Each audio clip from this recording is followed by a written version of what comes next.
Hello students, Jai Hind everyone. Chapter 3rd in civics, why do we need a parliament? तो बेटा ये chapter जो है हम अपना पार्लियामेंट जो है डेमोक्रेसी से रिलेटेड करके स्टार्ट करते हैं अपना डेमोक्रेसी पढ़ा था हमने, जिसमें सब पीपल्स को वोट देने का राइट्स होता है और अपने लीडर्स को चूज़ करते हैं। तो let's start our chapter why do we need a parliament.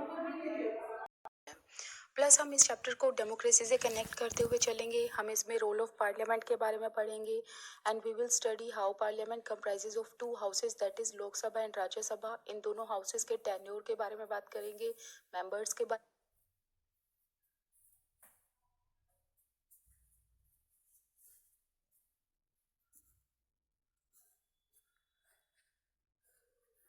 तो आज हम कर रहे हैं क्लास 8th की civics and this is chapter number 3। The chapter name is why do we need a parliament. हमें पार्लियामेंट क्यों चाहिए? पार्लियामेंट को हिंदी में क्या कहा जाता है? संसद कहा जाता है। तो इस पूरी लाइन का मतलब हुआ हमें संसद क्यों चाहिए, हमें संसद की ज़रूरत क्यों है। तो इसके बारे में ये पूरा चैप्टर है। प्लस हम इस चैप्टर को डेमोक्रेसी से कनेक्ट करते हुए चलेंगे। हम इसमें रोल ऑफ पार्लियामेंट के बारे में पढ़ेंगे and we will study how parliament comprises of two houses, that is Lok Sabha and Rajya Sabha. इन दोनों हाउसेज के टेन्योर के बारे में बात करेंगे, मेंबर्स के बारे में बात करेंगे। तो इस तरीके से हम चैप्टर को कनेक्ट करते हुए चलेंगे और फिर इस चैप्टर को ख़त्म करेंगे। तो स्टार्ट करते हैं अपना chapter. We in India pride our selves on being a democracy. हम जितने भी इंडियंस हैं we feel proud on our selves that we belong to a society where there is democratic form of government. That means कि हम जितने भी भारतीय हैं हम इस चीज़ पर गर्व महसूस करते हैं कि हम एक ऐसी सोसाइटी से और एक ऐसे स्टेट से बिलोंग करते हैं जहाँ पर डेमोक्रेटिक फॉर्म ऑफ गवर्नमेंट है। अब डेमोक्रेसी का मतलब क्या होता है? डेमोक्रेसी को हिंदी में कहा जाता है लोकतंत्र या फिर जनतंत्र। और अगर डेमोक्रेटिक कंट्री की बात करें तो डेमोक्रेटिक कंट्री को आप आसान शब्दों में ऐसे समझो कि एक ऐसा देश जहां पर सरकार किसके द्वारा चुनी जाती है? जनता के द्वारा। तो हम जो जनता है, हम जो सिटीजन्स है, what we do, we elect our representatives. और जो ये इलेक्टेड रिप्रेजेंटेटिव्स होते हैं दे फॉर्म गवर्नमेंट। फिर गवर्नमेंट में जितने भी लेजिस्लेचर बॉडीज में आते हैं मेंबर्स, वो क्या करते हैं? वो लॉज बनाते हैं एंड देन एग्जीक्यूटिव्स क्या करते हैं? वो लॉज को एग्जीक्यूट करते हैं। तो इस तरीके से जो गवर्नमेंट है वो पूरा रन करता है और इस तरीके से पूरा डेमोक्रेटिक कंट्री को रन किया जाता है। But while they are making the laws, rules, regulation, they keep diversity in their mind, they keep the sentiments of the people of different religion as well. तो इस तरीके से जहाँ पर लोगों के बेसिक नीड का ध्यान रखा जाए while making laws, rules, regulations and लोगों के बिलीव्स का ध्यान रखा जाए, डाइवर्सिटी का ध्यान रखा जाए, ऐसे देश को डेमोक्रेटिक कंट्री कहा जाता है। And in this chapter we will read the relation between the ideas of participation in decision making and the need for all democratic governments to have the consent of their citizens. That means कि हम यहाँ पर क्या पढ़ेंगे? एक तो ये देखेंगे कि जो लोग डिसाइड करते हैं, डिसीजन मेकिंग का मतलब क्या है? निर्णय लेना, डिसाइड करना। अब हम कैसे डिसाइड करते हैं? यहाँ पर सिटीजन्स क्या डिसाइड कर रहे हैं? पहले तो बात करते हैं कि ये डिसीजन किस बारे में बात हो रही है। ये हो रही है कि हम जो सिटीजन्स हैं हम रिप्रेजेंटेटिव्स को इलेक्ट करते हैं। तो यहाँ पर हम डिसाइड कर रहे हैं। और हम कैसे डिसाइड करते हैं? हम पार्टिसिपेट करके। कैसे पार्टिसिपेट करते हैं? हम वोट डालते हैं। तो जब हम वोट डालने जाते हैं तो वो हमारा पार्टिसिपेशन हुआ और जब हम अपने रिप्रेजेंटेटिव्स को इलेक्ट करते हैं वो हमारा डिसीजन मेकिंग हुआ। तो हम इसके बारे में पढ़ेंगे और साथ ही साथ हम ये देखेंगे कि जो डेमोक्रेटिक गवर्नमेंट्स है इसमें जो भी रिप्रेजेंटेटिव्स होते हैं उन सभी को सिटीजन्स के कंसेंट की ज़रूरत क्यों होती है, या फिर जो डेमोक्रेटिक गवर्नमेंट में जितने भी रिप्रेजेंटेटिव्स हैं उन सबको सिटीजन्स के कंसेंट की ज़रूरत क्यों है। तो इसके बारे में हम पढ़ेंगे। तो जैसे कि अभी हमने इस पूरे पैराग्राफ में क्या देखा कि जो पार्लियामेंट है वो डेमोक्रेसी को सेटअप करती है, राइट। और इसको हम डेमोक्रेसी से कनेक्ट करते हुए चलेंगे। प्लस हम यहाँ पर ये देखेंगे कि जो डेमोक्रेटिक गवर्नमेंट है उसमें लोगों के एस्पिरेशंस का ध्यान क्यों रखा जाता है, लोगों के कंसेंट का ध्यान क्यों रखा जाता है। कंसेंट मतलब होता है सहमति, ओके। और लोग क्यों डिसाइड करते हैं? जो पार्टिसिपेट करके हम वोट डाल के रिप्रेजेंटेटिव्स को इलेक्ट करते हैं, हम डिसाइड करते हैं। तो हम लोग क्यों डिसाइड करते हैं, हमारे निर्णय की जरूरत क्यों है, तो उसके बारे में हम पढ़ेंगे। जो हमने अभी अबव पैराग्राफ में देखा वो सभी एलिमेंट्स जो है वो मिलकर डेमोक्रेसी तैयार करते हैं और ऐसे एलिमेंट्स बेस्ट एक्सप्रेस किए जाते हैं in the institution of the parliament. That means कि पार्लियामेंट जो है it enables every citizen of India to participate in decision making, कि जो पार्लियामेंट है वो डेमोक्रेसी को सेटअप करता है एंड पार्लियामेंट बेस्ट एक्सप्रेस करता है डेमोक्रेसी के जो भी एलिमेंट्स होते हैं। कैसे कि पार्लियामेंट हर एक सिटीजन को, यहाँ के हर एक नागरिक को हेल्प करता है कि वो पार्टिसिपेट करे डिसीजन मेकिंग में, मतलब वो हर एक नागरिक डिसाइड करे और पार्टिसिपेट करे वोट डालने में ताकि वो अपने रिप्रेजेंटेटिव्स को इलेक्ट करें। क्यों? क्योंकि ये हमारा राइट है। तो इस चीज़ में कौन हेल्प करता है? Parliament. And parliament also controls the government, कि गवर्नमेंट पर अंकुश लगाता है, उसको कंट्रोल करता है, उसको नियंत्रण में रखता है। क्यों? अगर गवर्नमेंट को कंट्रोल में नहीं रखा जाएगा या उस पर देख रेख नहीं की जाएगी कि गवर्नमेंट ढंग से काम कर रही है या नहीं कर रही है, अगर उस पर देख रेख ही नहीं की जाएगी तो उसकी आर्बिट्ररीनेस बढ़ जाएगी। उसके पास पावर बहुत ज़्यादा है ऑलरेडी और उसकी पावर का वो मिसयूज़ करने लगेंगे गवर्नमेंट। तो इसी वजह से उस पर देख रेख कौन करता है? पार्लियामेंट, कि गवर्नमेंट जो है वो अपनी पावर का मिसयूज़ ना करे। तो इसी वजह से पार्लियामेंट गवर्नमेंट को कंट्रोल करता है, दस making it the most important symbol of Indian democracy. तो जो पार्लियामेंट है, जो संसद है, वो इंडियन डेमोक्रेसी का एक इम्पोर्टेंट सिंबल है एंड ये हमारे कॉन्स्टिट्यूशन का एक इम्पोर्टेंट की फीचर है। अब इसको नेक्स्ट पेज पे कंटिन्यू करते हैं। नेक्स्ट है व्हाई शुड पीपल डिसाइड। हम इस पैराग्राफ में देखेंगे कि लोग डिसाइड क्यों करते हैं, लोगों के डिसीजन की इतनी इंपॉर्टेंस क्यों है, लोग किस तरीके से डिसीजन मेकिंग में पार्टिसिपेट करते हैं एंड कैसे पार्टिसिपेट करते हैं। तो इन कंसेप्ट को हम क्लियर करेंगे। साथ ही साथ हम ये जानेंगे इस पैराग्राफ में कि लोगों के एस्पिरेशंस का ध्यान क्यों रखा जाता है, लोगों के पास इतने राइट क्यों हैं।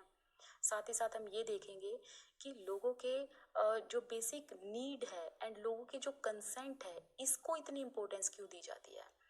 तो जैसा कि हमने इस चैप्टर की फर्स्ट लाइन में पढ़ा था कि हम भारतीय इस चीज़ पर गर्व महसूस करते हैं कि हम एक डेमोक्रेसी का हिस्सा हैं। दैट मीन्स डेमोक्रेटिक कंट्री में क्या होता है, जो देश है वो जनता के द्वारा चलाया जाता है, ना कि किसी एक पावरफुल पर्सन के द्वारा। तो इसीलिए यहाँ पर लोकतंत्र है, जनतंत्र है, लोगों को इतनी इंपॉर्टेंस दी गई है, लोगों को इसलिए इतना एम्पावर किया हुआ है। साथ ही साथ हम बैकग्राउंड भी पढ़ेंगे, तो बैकग्राउंड से चीज़ें आपको और क्लियर हो जाएंगी।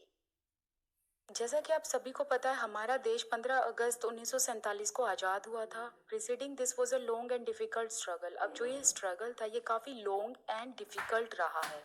ऐसा नहीं था आपने आज़ादी मांगी और एक दिन में आपको आज़ादी मिल गई थी, बल्कि एक लंबी लड़ाई लड़नी पड़ी थी।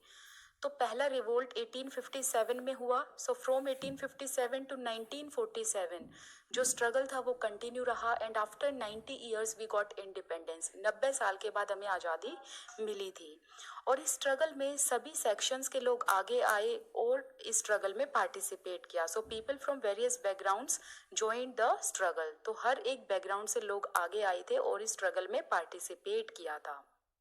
अब जो भी नेशनलिस्ट थे, जब वो आज़ादी के लिए लड़ रहे थे, उस टाइम पर वो कुछ आइडियाज़ से इंस्पायर हुए।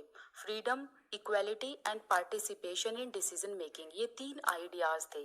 अब क्वेश्चन ये अराइज होता है कि इन आइडियाज़ से क्यों इंस्पायर हुए, क्योंकि अगर हम बिफोर इंडिपेंडेंस बात करें तो ब्रिटिशर्स के टाइम पर ना तो किसी के पास आज़ादी थी कुछ बोलने की, और ना ही लोगों के बीच में इक्वालिटी थी, और ना ही हमसे हमारे निर्णय मांगे जाते थे या हमसे कुछ भी डिसाइड नहीं कराया जाता था। इनफैक्ट हमारे पास राइट ही नहीं था। वो लोग हमारे ही देश पर आकर और हम ही पर अत्याचार करते थे।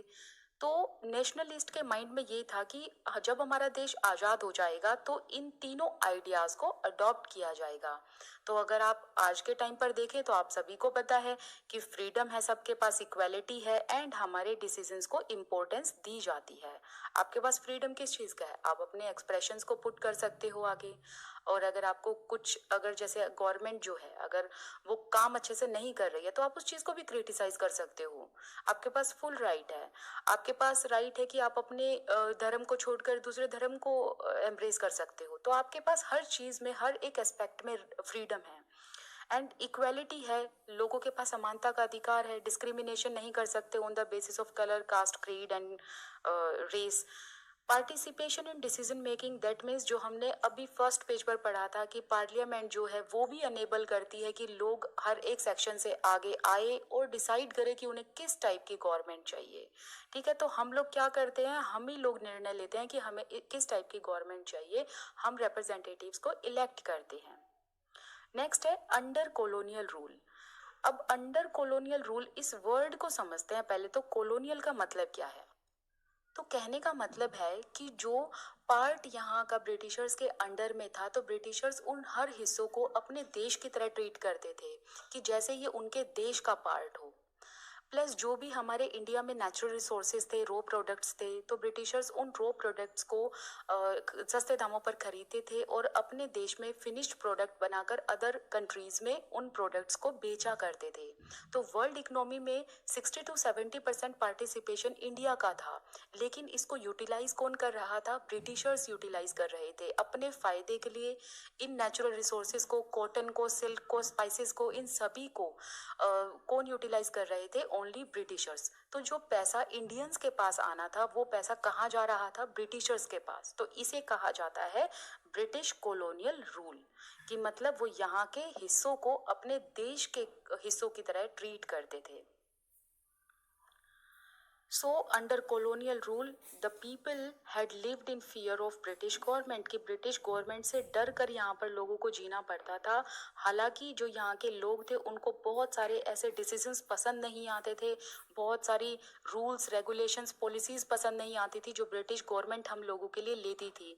लेकिन जो लोग थे वो मजबूर थे, उनको वो हर पॉलिसी, हर एक डिसीजन मानना पड़ता था, क्योंकि अगर वो उन डिसीजंस को क्रिटिसाइज करने की कोशिश करते थे या ब्रिटिशर्स के अगेंस्ट खड़े होने की कोशिश करते थे, रिटेलिएट करने की कोशिश करते थे, तो उनको ग्रेव डेंजर का सामना करना पड़ता था। क्योंकि ब्रिटिश गवर्नमेंट क्या करती थी, अगर उन पर इंडियंस क्वेश्चन उठाते थे, तो ब्रिटिश गवर्नमेंट इंडियंस को जो भी क्वेश्चन उठा रहे हैं उनको बिना पूछे जेल में डाल दिया करती थी सड़ने के लिए। तो उन पर अत्याचार किया जाता था। तो इसी वजह से, क्योंकि उनके पास अधिकार नहीं था कि वो डिसीजंस को क्रिटिसाइज कर सके, इसीलिए वो मजबूर थे कि उनको हर एक डिसीजन, हर एक पॉलिसी, हर एक रूल्स, रेगुलेशंस मानने पड़ते थे। लेकिन जब फ्रीडम मूवमेंट स्टार्ट हुए, तब से ये सिचुएशन बिल्कुल चेंज हो गई। अब जो लोग क्रिटिसाइज नहीं कर पाते थे ब्रिटिश गवर्नमेंट को, अब वो ओपनली क्रिटिसाइज करने लगे। तो अगर नेशनलिस्ट को ब्रिटिश गवर्नमेंट के कुछ फैसले, कुछ पॉलिसीज पसंद नहीं आती थी, तो उन फैसलों को क्रिटिसाइज करने लगे ओपनली। एंड जो नेशनलिस्ट थे, अब वो डिमांड्स करने लगे। कुछ डिमांड्स क्या होती थी, जैसे कि देखिए, एक एग्जांपल के तौर पर 1885 में Indian National Congress demanded that there be elected members in legislature with a right to discuss the budget and ask question. अब इंडियन नेशनल कांग्रेस, जो कि एक पार्टी थी और ये इंडिपेंडेंस से पहले ही 1885 में ये फाउंड की गई थी। अब जो ये पार्टी थी, पॉलिटिकल पार्टी, इन्होंने डिमांड किया ब्रिटिशर्स को कि लेजिस्लेचर में हमारे कुछ इलेक्टेड मेंबर्स होने चाहिए, और ये जो मेंबर्स हैं ये दिखावे के नहीं होने चाहिए, बल्कि इन मेंबर्स के पास ये सभी राइट होने चाहिए कि वो बजट पे डिस्कस कर सके, और जो उन्हें पॉलिसीज नहीं पसंद आ रही हैं बजट पर, तो वो उनके रिगार्डिंग क्वेश्चंस पूछ सकें। तो यहाँ पर क्वेश्चन ये उठता है, क्या ब्रिटिशर्स ने इन डिमांड को माना था, जो डिमांड्स इंडियन नेशनल कांग्रेस ने की थी कि इलेक्टेड मेंबर्स बजट पर भी क्वेश्चन पूछ सकते हैं, डिस्कस कर सकते हैं, एंड अदर पॉलिसीज पर भी क्वेश्चन पूछ सकते हैं जो ब्रिटिशर्स के द्वारा बनाई जाएंगी। तो ब्रिटिशर्स ने इन डिमांड्स को माना, लेकिन कुछ शर्तों के साथ माना था। अब नया जो अलग से एक्ट आया, गवर्नमेंट ऑफ इंडिया एक्ट 1909, इसमें कुछ ही लोगों को इलेक्टेड रिप्रेजेंटेशन के लिए अलाउ किया गया। कुछ ही लोगों के पास राइट थे कि वो इलेक्शन में खड़े हो सकते हैं एंड वोट दे सकते हैं। और ये अधिकार उन लोगों को दिए गए, या तो जो इंडियन एजुकेटेड थे या फिर जिनके पास प्रॉपर्टी थी। लेकिन 18 और 18 अबव लोगों को, या मतलब अडल्ट्स को, कोई भी अधिकार नहीं था कि वो डिसीजन मेकिंग में पार्टिसिपेट कर पाएं और वो वोट दे पाएं। तो कहने का मतलब है कि अडल्ट्स को ना तो वोट देने का अधिकार था, ना ही वो जो लोग थे वो डिसीजन मेकिंग में पार्टिसिपेट कर सकते थे। अब कुछ ही लोग में वो लोग थे जिन इंडियंस के पास या तो अपनी प्रॉपर्टी थी या जो एजुकेटेड थे। और उस टाइम पर कुछ ही % ऑफ पॉपुलेशन ऐसी थी जिनके पास अपनी प्रॉपर्टी थी एंड कुछ ही % ऐसे लोग थे जो एजुकेटेड थे। तो ब्रिटिशर्स ने इन डिमांड्स को माना, लेकिन शर्त के आधार पर माना था, और सभी जो एडल्ट्स थे, जो 18 या 18 अबव थे, सभी को वोट देने का अधिकार नहीं था। कुछ ही लोगों को वोट देने का अधिकार था, जो मैंने अभी बताया कि जिनके पास या तो प्रॉपर्टी थी या जो लोग एजुकेटेड थे। और यहाँ के लोगों को डिसीजन मेकिंग में पार्टिसिपेट नहीं कराया जाता था। उनके पास राइट नहीं था कि वो डिसाइड कर सके या वो कोई निर्णय ले सके।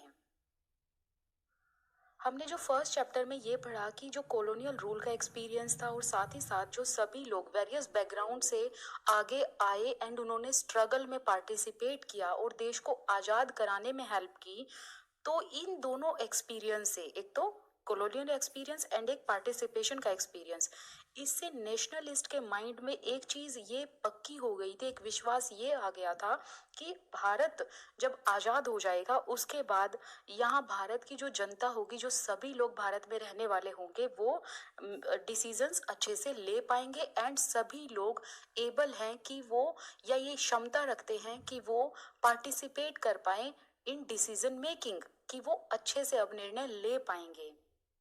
एंड जब हमें आज़ादी मिलने वाली थी तब हम एक आज़ाद देश का नागरिक होने वाले थे, एक आज़ाद देश का पार्ट होने वाले थे। बट इसका मतलब ये नहीं था कि गवर्नमेंट जो भी चाहे वो कर सकती थी। This did not mean the government could do what it felt like. तो आज़ाद देश हो गया, इसका मतलब ये नहीं था कि गवर्नमेंट की अपनी आर्बिट्ररीनेस चलेगी। अगर गवर्नमेंट को अपनी मनमर्जियाँ ही चलानी है तो भारत की गवर्नमेंट में और ब्रिटिश गवर्नमेंट में फिर फर्क क्या रह जाएगा? बस फर्क इतना ही तो होगा कि वो दूसरे देश के लोग थे और यहाँ पर खुद के लोग ही अपने देश के लोगों को परेशान कर रहे हैं, है ना? तो इसी वजह से जो गवर्नमेंट है उस पर भी कंट्रोल रखना बहुत जरूरी था। तो इसी वजह से हमने पार्लियामेंट का रोल पढ़ा कि जो पार्लियामेंट है that control government. It meant that government had to be sensitive to the people's demands and needs. That means कि अब गवर्नमेंट जो है उनको और सेंसिटिव होना पड़ेगा कि लोगों की नीड्स और डिमांड्स को ध्यान में रखे। सेंसिटिव यहाँ पर वर्ड इसलिए यूज किया गया कि लोगों के इमोशंस का ध्यान रखना है, उनकी नीड्स का ध्यान रखना है, उनकी डिमांड्स का ध्यान रखना है, जो ध्यान ब्रिटिश गवर्नमेंट के टाइम पर नहीं रखा गया। राइट?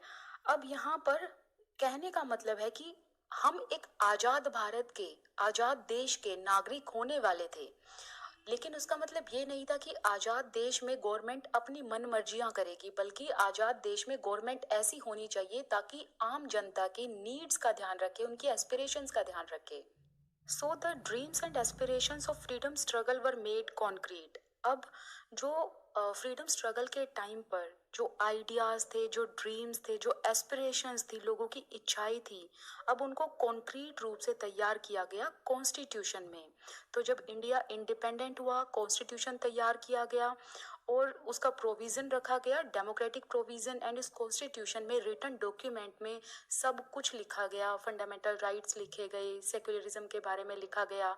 मतलब हर एक चीज़ जो है वो लिखित तौर पर है कि आप कभी भी अपने राइट्स को क्लेम कर सकते हो। ये हर एक इंडिविजुअल के राइट है, चाहे वो इक्वालिटी हो, फ्रीडम हो, या फिर वो डिसीजन मेकिंग में आपका पार्टिसिपेशन हो।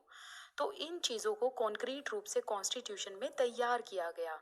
और साथ ही साथ कॉन्स्टिट्यूशन में एक जो प्रिंसिपल दिया गया, जो हर एक के पास राइट है, universal adult franchise. That means कि जो 18 या 18 साल से अबव एज के लोग हैं वो अब वोट डाल सकेंगे और अपने हिसाब से गवर्नमेंट बना सकेंगे। अगर उनको गवर्नमेंट का काम पसंद नहीं आया तो वो नेक्स्ट टाइम इलेक्शन में उनको रिमूव करके दूसरी गवर्नमेंट ला सकते हैं।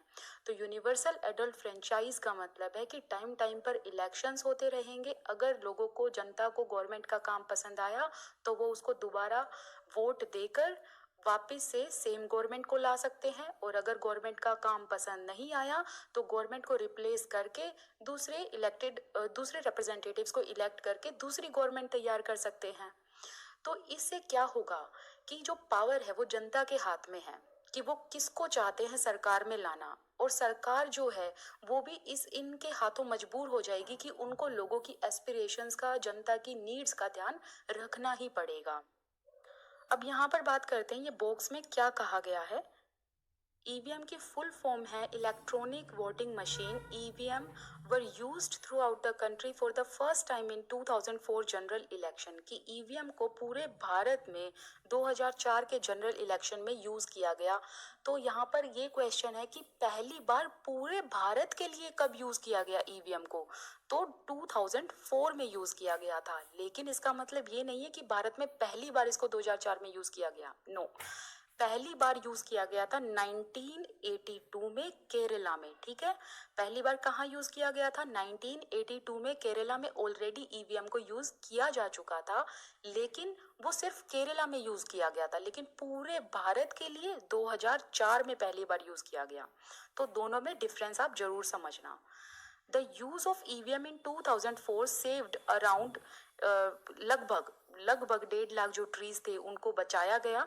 और साथ ही साथ जो एनवायरनमेंट, आप ये बोल सकते हो, इससे हमारा एनवायरनमेंट प्रिजर्व रहा। प्लस अगर इससे पहले की बात की जाए, ईवीएम से पहले की, तो बैलेट जो पेपर थे उनको यूज किया जाता था और उसके लिए पेड़ों को काटा जाता था और 8,000 टन के जो पेपर थे वो तैयार किए जाते थे फॉर प्रिंटिंग, और फिर बाद में वोट किया जाता था। लेकिन इलेक्ट्रॉनिक वोटिंग मशीन के बाद पेड़ों को बचाया गया, तो इसका फायदा ये हुआ। तो आप इसको जरूर पढ़ना। इसका एक, अगर मैं यूपीएससी के बच्चों की बात करूँ तो इसका एक अलग से टॉपिक है, एक अलग से चैप्टर है, उसको जरूर रीड करना। बहुत सारे क्वेश्चंस पूछे जा सकते हैं वहाँ से, और आई भी हुए हैं बहुत सारे क्वेश्चंस। और अगर अदर मैं एग्जाम्स की बात करूँ जैसे CTET, DSSB and NVS KVS, उनके लिए सिर्फ इतना ही पढ़ना काफ़ी है। People and their representatives, that means कि लोग और लोगों के द्वारा चुने गए प्रतिनिधि। The take off point for a democracy is the idea of consent. जो मेन समरी है डेमोक्रेसी की, that is idea of consent. Consent का मतलब क्या होता है? सहमति। किसकी सहमति? जनता की सहमति। और इस सहमति के अनुसार काम कौन करता है? गवर्नमेंट काम करती है। क्यों? क्योंकि पावर किसके हाथ में होती है? जनता के हाथ में होती है। जनता ही है जो रिप्रेजेंटेटिव्स को इलेक्ट करती है और वही रिप्रेजेंटेटिव गवर्नमेंट को बनाते हैं। और अगर जनता को गवर्नमेंट का काम पसंद नहीं आया तो नेक्स्ट इलेक्शन में वो उनको रिमूव करके अदर गवर्नमेंट को ला सकते हैं। तो फुल पावर जनता के हाथ में है। तो इसी वजह से जो गवर्नमेंट है वो भी मजबूर हो जाती है कि लोगों के कंसेंट के हिसाब से काम करे, कि लोगों की डिजायर क्या है, लोग क्या चाहते हैं, आम नागरिक की क्या एस्पिरेशंस हैं, एंड लोगों का अप्रूवल, जो कि मोस्ट इम्पोर्टेंट है। अब किस तरीके से जो आम नागरिक है वो गवर्नमेंट को अप्रूवल देती है, उसके बारे में हम इस पैराग्राफ में पढ़ेंगे, जो ये नेक्स्ट पैराग्राफ है। एंड लोगों का पार्टिसिपेशन किस तरीके से? या तो इलेक्शंस में वोट डालकर या फिर इलेक्शंस में एज अ कैंडिडेट खड़े होकर। ओके। अब जो पावर है, हमने पढ़ा अभी कि जो पावर है वो लोगों के हाथ में है, आम जनता के हाथ में है, और यही डेमोक्रेटिक गवर्नमेंट का निर्माण करती है। और लोग ही हैं, जो जनता ही है जो डेमोक्रेटिक गवर्नमेंट के फंक्शन को डिसाइड करती है, वो किस तरीके से काम करेगी। और जो बेसिक आइडिया होता है डेमोक्रेसी का, वो होता है कि हर एक इंडिविजुअल, हर एक नागरिक इम्पोर्टेंट है, और गवर्नमेंट और जो अदर पब्लिक इंस्टीट्यूशंस हैं उनको आम नागरिक का, आम जनता का ट्रस्ट जीतना जरूरी हो जाता है। अगर वो आम जनता का ट्रस्ट ही नहीं जीतेंगे तो नेक्स्ट टाइम वो इलेक्शंस में जीत नहीं पाएंगे। अब यहाँ पर क्वेश्चंस ये अराइज होता है कि इंडिविजुअल किस तरीके से गवर्नमेंट को अप्रूवल देता है। तो पहला अप्रूवल होता है इलेक्शंस के थ्रू, कि जो लोग हैं वो रिप्रेजेंटेटिव्स को इलेक्ट करते हैं, और जो रिप्रेजेंटेटिव इलेक्टेड हो जाते हैं फिर उनको पार्लियामेंट में असेंबल किया जाता है।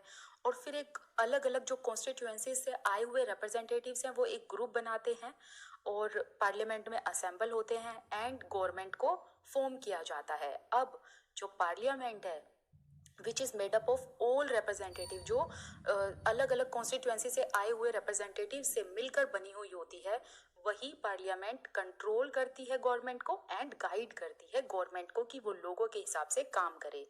अगर वो लोगों के हिसाब से काम नहीं करेगी तो नेक्स्ट टाइम वही गवर्नमेंट जो है दोबारा वापस नहीं आएगी। और इसी सेंस में, इसी चीज़ में ये कहा जा सकता है कि जो रिप्रेजेंटेटिव हैं वो जनता के द्वारा चुने जाते हैं, तो जनता के हाथ में पावर होती है, इसीलिए गवर्नमेंट को जनता का ट्रस्ट जीतना जरूरी होता है। तो जो पावर है वो लोगों के हाथ में होती है।